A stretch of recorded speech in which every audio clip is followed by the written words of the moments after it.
Welcome to the Comedy Hour Podcast. I'm your host, Kevy. With me, as always, is Young Alexi. This week on the show, we've got Sunday Services Ryan Beil. I like that everybody else is eating pizza every day and pizza pockets, and you are eating French cuisine. Oh, don't worry. I'm having my fair share of terrible things that I found in my freezer as well. It just kind of hit us. So there was, we walked by a fish store who was doing responsible sales of their fish. So we were able to pick it up on the sidewalk, take it home, and make them mussels. That's I pictured Fish the Band, and that's the kind of store that I picture you going in. Yeah. Oh, man. Trey Anastasio fan over there. What's that? You're a big Trey Anastasio fan, I assume. Oh, do huge. You like, jam bands? Like, what kind of music do you like, actually? Yeah, it's a really good question. It kind of varies. I have a lot of musically inclined people in my life, so I kind of attach myself to them. Like, what are those fish that attach? Speaking of fish, the sucker fish attach to the larger fish, and then they get the benefits of being attached to the larger fish. Anyway, musically, that's right now. I mean, I've always been I always go back to Elvis Costello as my kind of go back. When you kind of circle back around to what you actually just is in your musical DNA, and so he's been a constant in my life. Do you think that the thing that got you into music you always kind of like people say it's guilty pleasures? I don't really think there are guilty pleasures, just you just like it. It's pleasures. Yeah, it's just pleasures. Yeah. None of my pleasures are guilty. Yeah. Even the guilty ones. Yeah, did you get into Elvis Costello at a sort of a formidable part of your an age where hell yeah, I was in theater school and I was the best thing ever, and I was angry for no reason. Still am. I get it. Yeah. What were you angry about? Were you because you've been acting since you were a teenager, right? Oh yeah, I was a drama kid for sure. I love it. Were you rebelling against kind of the typical things that a drama kid would, like jocks? No, it was more it was more stupid than that. It was more like, when is it my time? When was it my time? I can act circles around all these people. I definitely remember that too. I was also a theater kid and always just angry, just trying to dig way deeper than I actually was. Yeah. They don't get it. They don't get me and my process. You know what I love is Alexi is like one of those origami games that you show someone and you peel apart a thing and then you learn a new thing. Every episode, there's a new thing about Alexi I learned. I learned she lived on a boat. Whoa. She was a chef. Okay. And now I know she was a theater kid. I didn't know that. Did all three take place on the boat? Were you a chef on the boat that was a theater school? I wish. The boat was its own separate thing, and the cooking and the theater were kind of a thing together. Yeah. Cool. Yeah, I played. Constantly evolving. What? You're just constantly evolving. I can't wait to be a part of your past. That sounds like you're excited to be done with me. I can't wait. He's just preparing himself for the inevitable future where you discover something newer and better. Yeah. I know. Apparently it's green screens, and I love that. I like that you have a green screen but nothing on it. You're not utilizing the green screen. It's just something that you have. I should do something with it right now. Hell yeah. Put yourself in San Francisco or something like that. Perfect. Yeah, the grass is popular. That's good. That's good. When Chris Locke came on, he had a photo of a beach babe, and he just kept making it so his face would disappear and we could just see her, and I liked that episode. But I like your background, Ryan. I like when people are into sports and you don't expect them to be into sports. I like finding out goths are into sports. That's the best. It is. Al Jorgensen, the singer of Ministry, he is he's had season tickets to the Chicago Blackhawks for 30 years, and right behind the penalty box of the opposing team so he can talk trash. That's awesome. Well, it's funny because Billy Corgan is a big Cubs fan too, which is weird. He's a big Chicago sports fan and wresling fan and stuff. But he feels it feels like obligation to him. He's I don't want to be this way, but I have to. I have to cheer for the Cubs. He's here are the things I'm into. Wrestling, Cubs, and analog synthesizers. Unlistenable. I will be doing a 10-hour live stream playing them, which he did. Very cool. Yeah. Seems forced. Seems like he doesn't want to do anything. Billy Corgan? Yeah. Oh yeah. Yeah. But he still shaves his head every day, so I respect his strength. So Ryan, I love that I'll be watching something and I'll just see you in it sometimes. I'm like, They'll pop up. yeah, like you're a bellhop in something that I watched recently. Oh, I've been more than one. You'll have to be more specific than that. Alexi, the name of the episode is More Than a Bellhop. More than a bellhop. More than a bellhop. I love that.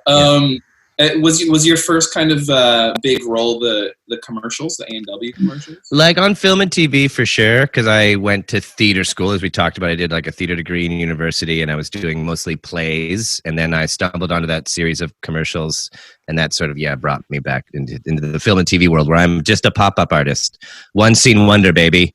Like, if you need like the handsome lead to like yell at someone like in an interrogation room, like, listen to me, you coward. I'm like, I'll tell you anything.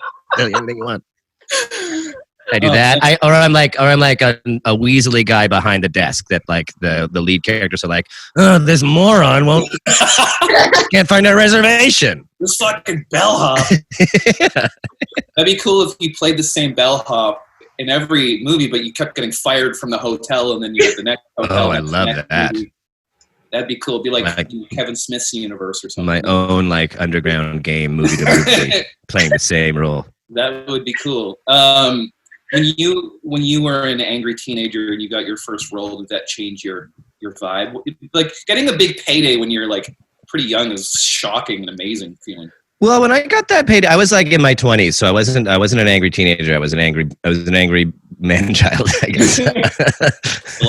And like, to be fair, like I at theater school, I was angry, but then I mellowed out. So like most people wouldn't describe me as an angry young man. That was all internal. But yeah, when like a first real paycheck was something else, and it was a wild ride in my A&W years, man. Still going, aren't they? No, they fired me twice. They brought me, they brought me. They had the first series of commercials, then they let me go, and then I did an online internet campaign to get myself rehired, which was successful. Yeah, I remember that. And then they hired me back, and then they grew tired of my. We went away to do a video where I was doing a ski thing with them, like I was Burger Patrol, and I might have ordered too much wine the night before the shoot, and I think it went the wrong way on me. I think I shot myself in the foot on that one. Oh, I like that the recurring theme is people getting mad at you. Oh yeah, Whether it's your bellhop, your famous bellhop character, yeah. or their loss. You know, Ivan Decker's fiance works for A&W, so I'll put in a good word. See if you can drum up some controversy. See if you can drag people into needless war of words. I mean, no, I A&W game. It was really, actually, like all things said, like I had a good time with those because I was actually given a lot of leeway creatively on really? This. You're funny, man. Your spots were really funny. Yeah. And I'm assuming you still have the card they gave you for endless teen burgers. So. I wish. Especially now, especially with the Beyond Meat burger now. I could be living in this. Yeah. It's really good. Yeah, I like the vegetarians have a fast food option now because I miss burgers. I've been doing the vegetarian thing for about a year, and like I'm a big burger addict. Yeah, I like how even Starbucks is like, we should get in on the Beyond Meat thing. Let's make a weird breakfast sandwich, but still have cheese made on it because we're not. Really exactly. Commitment. Whatever. Yeah.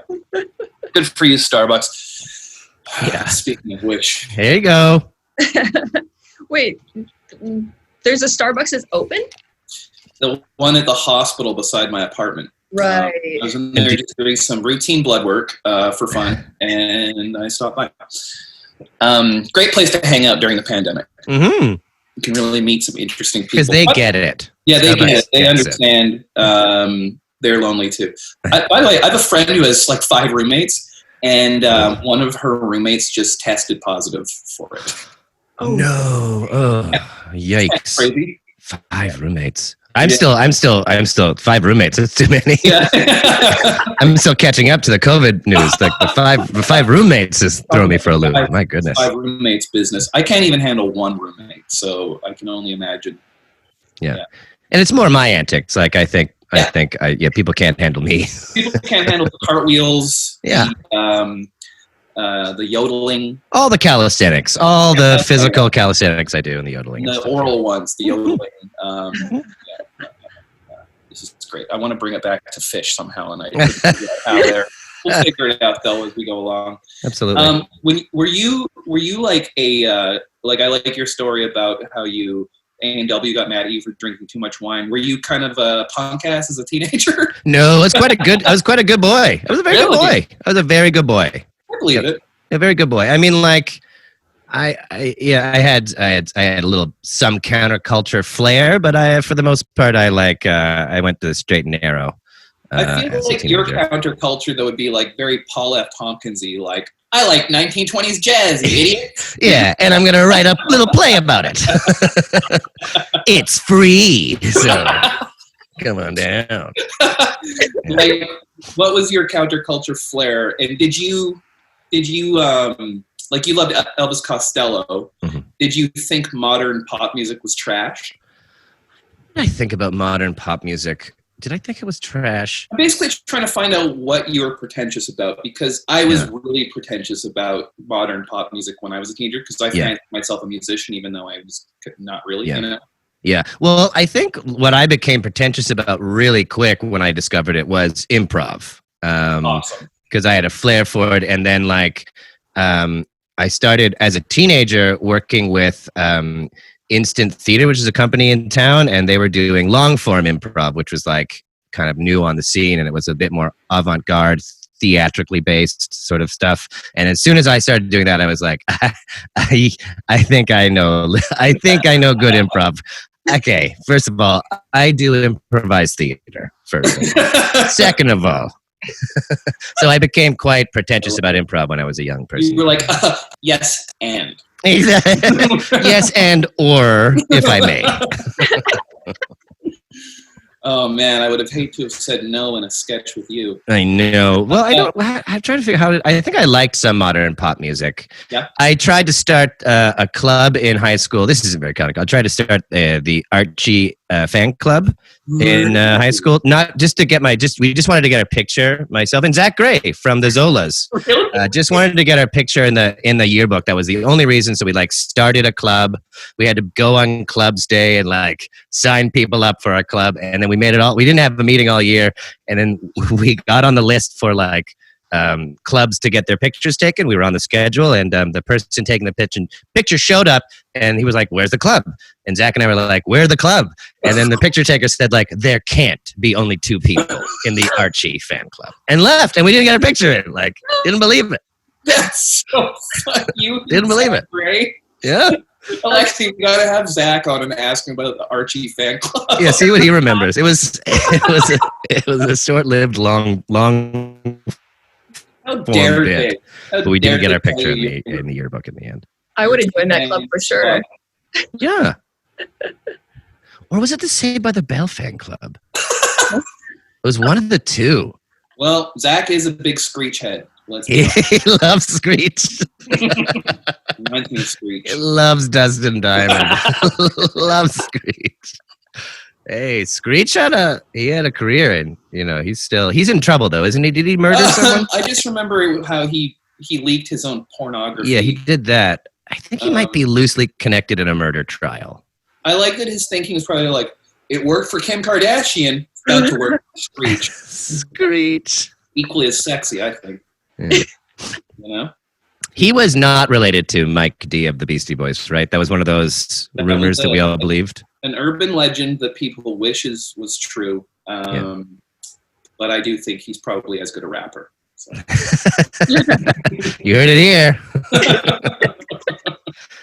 Yeah. It's funny. I was thinking about how as a teenager, I thought I hated a lot of bands, Mhm. but I didn't. I just hated my friends who liked those bands. Yeah. Like I thought I hated Sublime, but I really just hated my stoner friends. Yeah. Fans can really bring down a band. They can Yeah, exactly. Really, yeah. Bell and Sebastian was another one. I just hated all my cardigan wearing friends. But I also hated being told I had to like something, and that was the bigger problem. I needed to discover it myself. Don't need your help, anybody. I'm still a little bit like that, Yeah. like recommendations. I think that's a common reaction. I'm still like that. It just turns me off. And Yeah. honestly, especially with acting and writing and shows, when someone tells me something's really good, I get instantly jealous and spiteful, and then like it takes me a while to actually come down and like sit down and watch it. You know, like Yeah. I I like don't it to come to me. discover it on my own time also. I don't know why I'm like that. And I also like to wait till the hype's gone so I can enjoy it. Even if it's something I like when the new Dave Chappelle special came out and everyone was mad at him, I was like, I'm going to wait a little bit on this so I can hear mine, Exactly. enjoy it or not as I pleased. A clean palate. Yeah, exactly. Same with Once Upon a Time in Hollywood. Everyone was mad at Quentin Tarantino when that came out. Yeah, I haven't seen it yet. I have a thing about I hate watching actors play actors. It just drives me insane. Drives me insane. I wanted to get to the bottom of what you're pretentious about, and here it is. Actors they love to play act. Like when they get to play an actor and like do all this inside shit and like. And second of all, I think there are really good actors in the world, but I don't think we need to celebrate acting. You know what I mean? Like they're fucking great actors and they do beautiful things, but like. Yeah. Come on, like it's just people can walk into that shit and knock it out of the park with I feel like we don't need to celebrate actors the way we do personally. And going back to what I like when actors are playing actors, it just like rattles me. And I've done it. I've been in like backstage comedies and and people just like, yeah, they like eat it up and like want to see our world. This is our world. Gets to me. I don't know. I love this. So why is it? Because it's just so self-serving? A little bit, like it's a little bit precious. For what it is, it's just I know how much they're enjoying it. Like, Yes. I know deep down how much they love pretending to be an actor.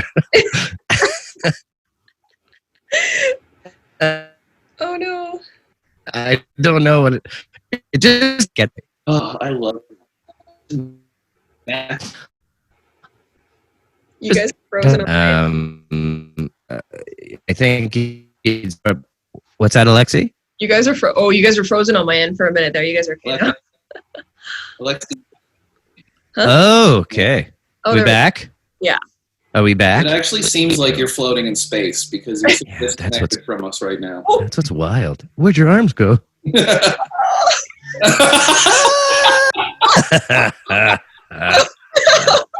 This is great for the audio listeners Yeah. of this. Yeah. Just for the audio listeners, Alexi's arms disappeared in the virtual background of our Zoom meeting. It was fun. Yeah, she's learned yet another new skill. I just can't keep up with this girl. It's a horrible idea having her co-host is with me. I cannot possibly compare it to her.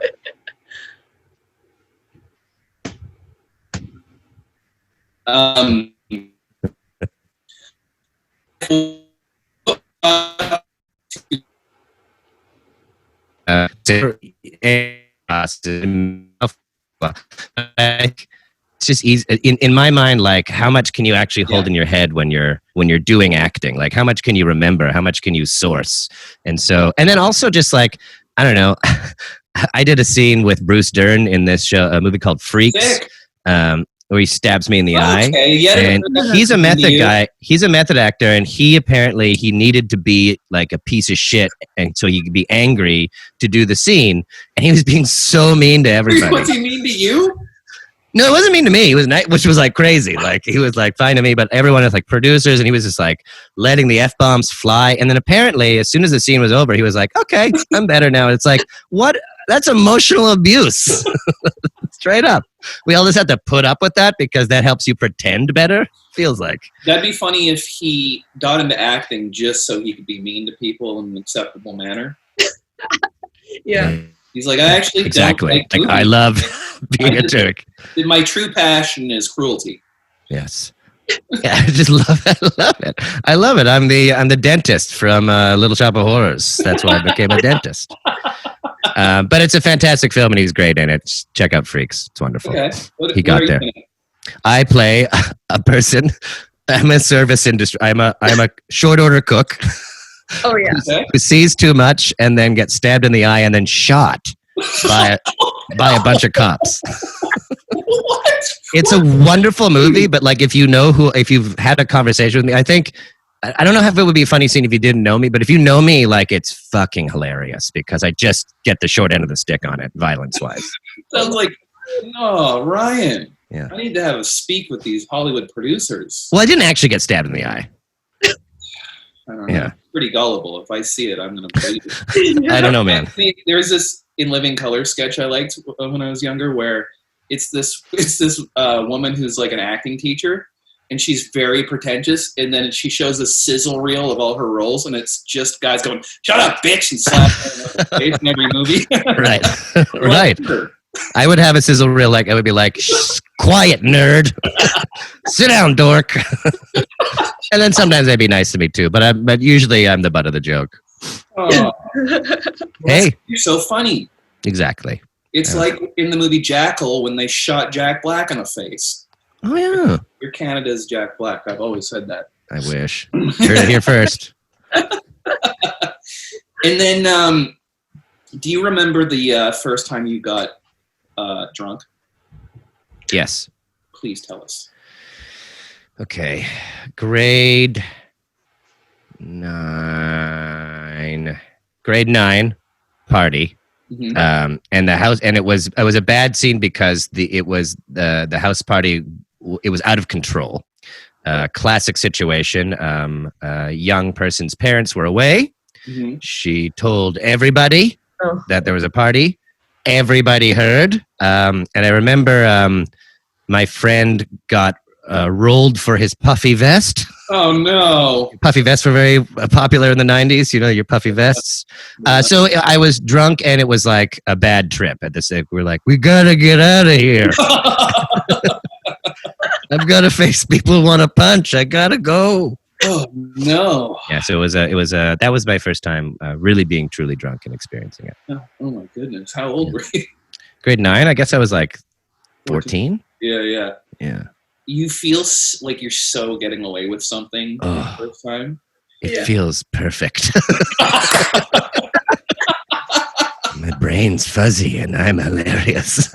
Now I kind of get disappointed with myself when I'm drunk. I'm like, oh no, I just wanted to drink. I didn't want this part. And then the next day I'm sad for a while. It's like, for like a week now. Like it's not, I can't bounce back from hangovers anymore. And I get sneaky hangovers as I've aged. Yeah, I like when you see you know someone well, and then when they're drunk, it's like a new person. It's like, ooh, somebody's sassy when they get drunk. A little bit meaner to me when they're drunk. Yeah. Why is this a thing? Fun. Yeah. Oh, that's what you think of my music. You love it. Yeah. How are the are you doing the Sunday weekly shows, and how are those going?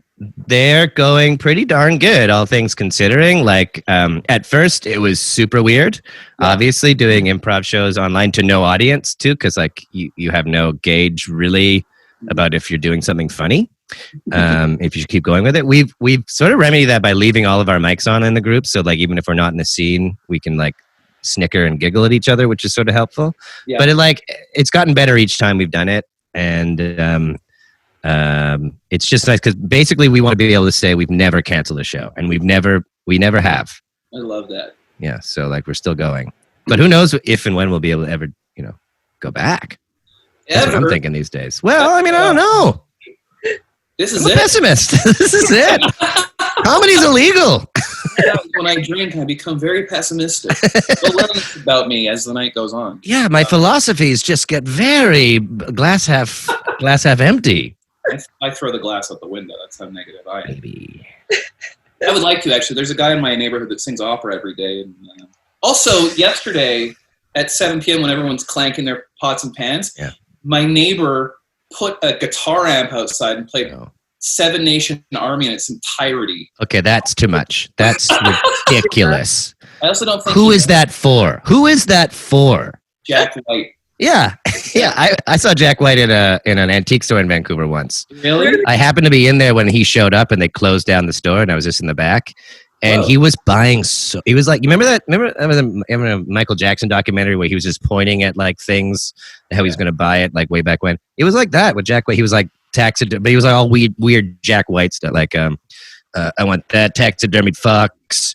I want that like antique spoon. It was a Baker's Dozen or cheaper, but the on Main Street there. It's a beautiful store full of knickknacks and curios and antiques. Baker's Dozen Antiques.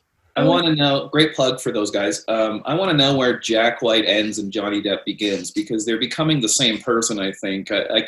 You could have replaced Jack White with Johnny Depp in that story, and it would have made a lot of sense to me. 100%.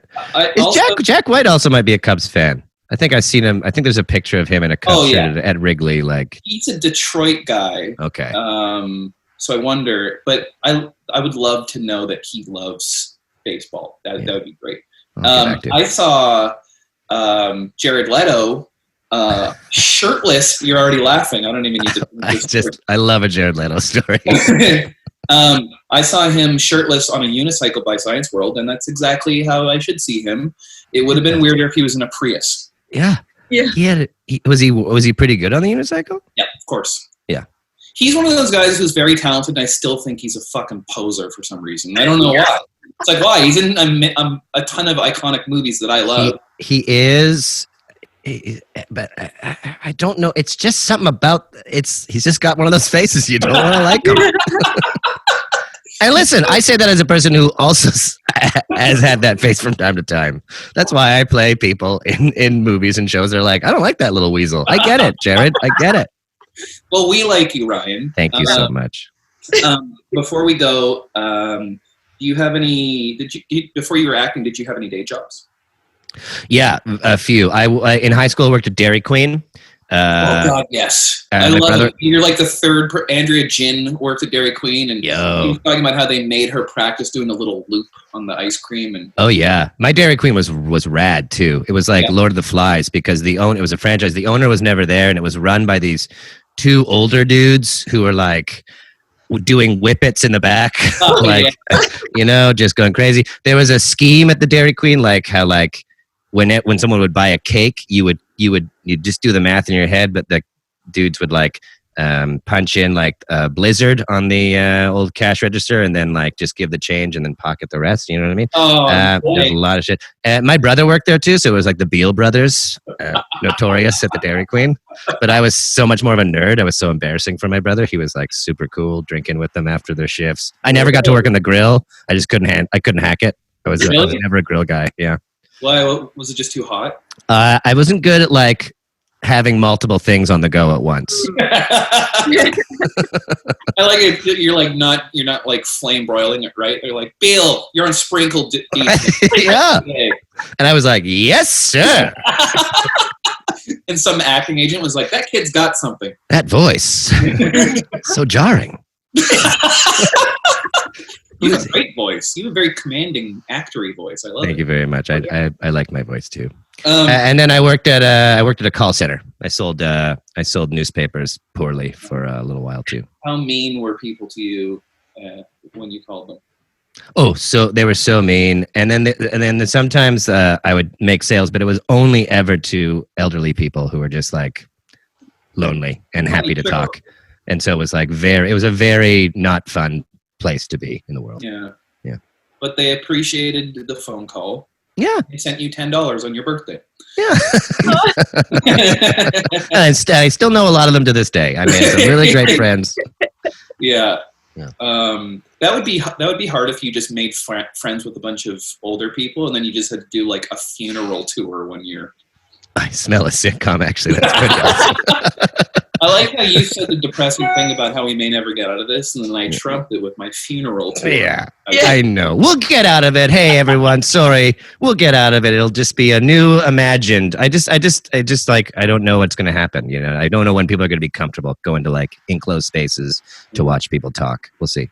I think we've all had stuff canceled, but Sunday service will not be canceled. Never. Even if we're doing it for ourselves in Yeah. our own living rooms, we'll do it for you. How do people watch it, Ryan? On YouTube, our YouTube channel, the Sunday service on YouTube. I don't know how to just go to YouTube and the Sunday service. URL, HTTP. Yeah. You watch it there. And it'll be fun. Every Sunday at 9 p.m. Pacific time. Cool. And Paul F. Tompkins is joining us like every week now. He's joined us for the last 3 times. He's joining us again. He's just like, he's also got very little to do right now, and we're buds. And so he's hopping in on most of our Sundays. So that's really fun. That's incredible. His peanut brittle joke is still probably my favorite joke of all time. You have done enough. I love it. Okay, Ryan, thanks for coming on the show. Thank you both, Alexi, Kevy. Thank you very much. Have a great day. You as well. That was a blast. Enjoy your fish. Couldn't bring it around at the end. I tried. Fish! Bye, guys. Bye. Thank you for listening to the Comedy Here Often podcast. I've been your host, Kevy. Thank you to Ryan Beil for coming on. Make sure to follow Sunday Service. Watch them every Sunday. Make sure to subscribe to our YouTube channel. Listen to us on Spotify. And make sure to follow us on all our social media platforms at Comedy Here Often. We'll see you next week.